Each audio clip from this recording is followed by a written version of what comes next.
Hi folks, good evening. So it's well, the road was pretty bad towards the end, so I got stuck in a lot of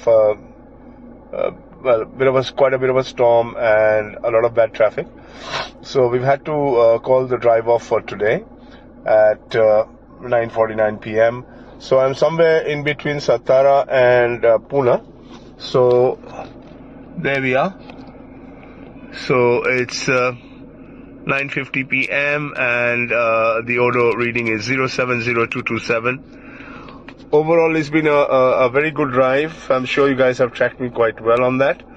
And yeah, another day, another drive. Tomorrow morning we start bright and early and we'll be on our way. Good night.